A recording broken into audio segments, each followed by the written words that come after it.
So I came across this game while I was testing Toothbrush, which is the game I made in my last video, so go check that out. What you do in game is drop fruit, 2 fruit touch, make big fruit, but don't let fruit get too high. And it's scary how addicting this game really is. That's when I realized this game had one big problem. It was too quiet. It wasn't loud enough. So I will assume the duty to remake this game, but fix all the major problems that the game has. But not actually, I'm just gonna make a bad version of the game.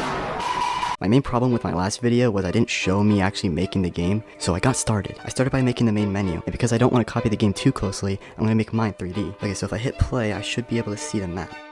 Or not. Okay, it works now. But it's a little far away. But it was at this moment that I need to think, what are we going to drop?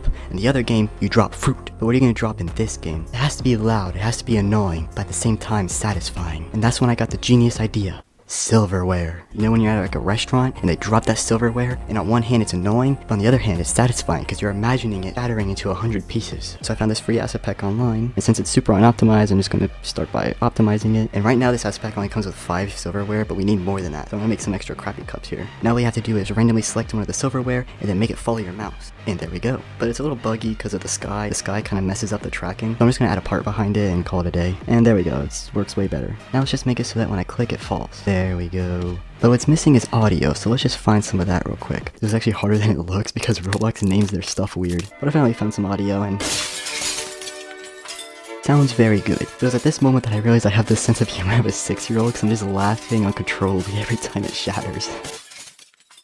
What is wrong with me? I'm not gonna make it loud just yet. I don't want to shatter my eardrums before I finish the game. Also remember that Roblox has a limit on how many outlines you can have in your game, so I'll probably have to get rid of those because it's reaching that cap really fast. But for now, let's just make it so that they combine, so that when 2 touch each other, you get bigger dish. And the way I'm gonna do this is I'm just gonna make it so that when it touches something, if it's the same dish, it's gonna delete both of them and replace it with one, whatever's the next in the chain. Pretty simple stuff, definitely didn't take me 2 hours to do. Okay, now let's just test this. So I also made the map smaller, removed those outlines I was talking about, but as you can see, when I drop them, they combine. It's working pretty well.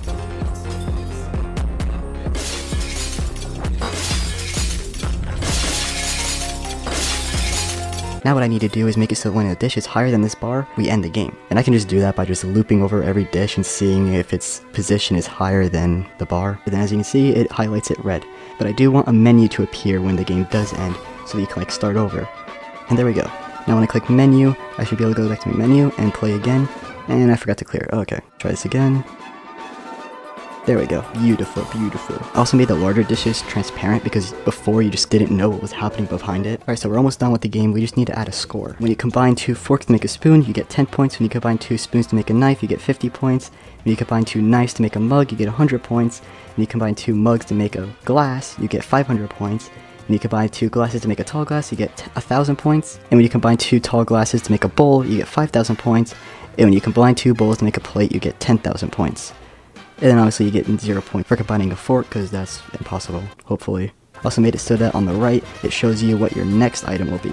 That way you can kind of plan in ahead. A little something I borrowed from Watermelon Go. Alright, so now that the core game is pretty much done, we just need to pretty up the game, you know, making our GUI and map. And because nobody wants to see that, I'm just gonna skip ahead. It's starting to feel like this art tutorial, where it just starts super basic, and then just skip ahead and the entire thing is done. But don't be mistaken, this is no tutorial. Alright, so 3 hours later, the UI is done, and as you can see, the map is now a beautiful sync. Now let's just find some music that perfectly matches the mood of the game. Also I have some leaderboards here to make the game more interesting. Okay, and the last thing we need to do is just make some icons for our next item GUI. I also ended up making an icon for each of the items, even though you can only drop 4 of them, so oops. Maybe I just used them on the thumbnails. And yeah, I think all I need to do now is make an icon and some thumbnails for the game, which I'm going to do off camera because that's boring and no one wants to see that. But yeah, the game's pretty much done at this point. Okay.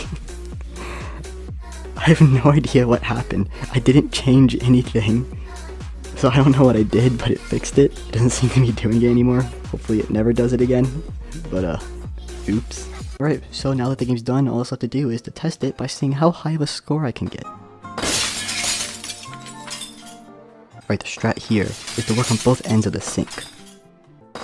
Because once we get a plate, the game gets significantly harder, because then, if you try dropping like a mug, then there's a higher chance it gets stuck above the counter, and then you just lose. So we want to prevent making plates for as long as possible, so we can get as many cups in here and get as many points.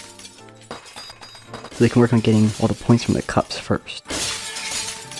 And ignore my high score of 125, that was from when it that was from when it bugged.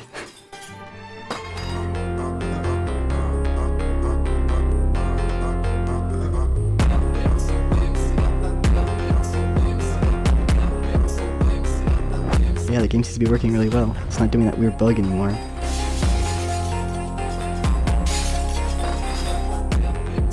I don't know where to put this. Hopefully that drops. Yeah, no. See what I mean? If you're gonna lose, it's gonna be because of the mug. But, you know, that's fine. Just makes the game more challenging. Now I know what you're thinking. Oh, Al, the game isn't loud enough. You said it was gonna be the loudest game ever. And don't you worry, I will. But right after a quick word from a sponsor. Aha, deception. Similar to the deception I used with the audio. I actually didn't make it louder, I just added LUFs. Basically, you distort the audio a little bit, add some reverb, and it sounds louder, but it's not actually louder. This is a similar trick I used in Toothbrush, which if you haven't watched that video yet, make sure you go do that. So the game is finally done, just like my eardrums, and the game is now published, and the link is in the description.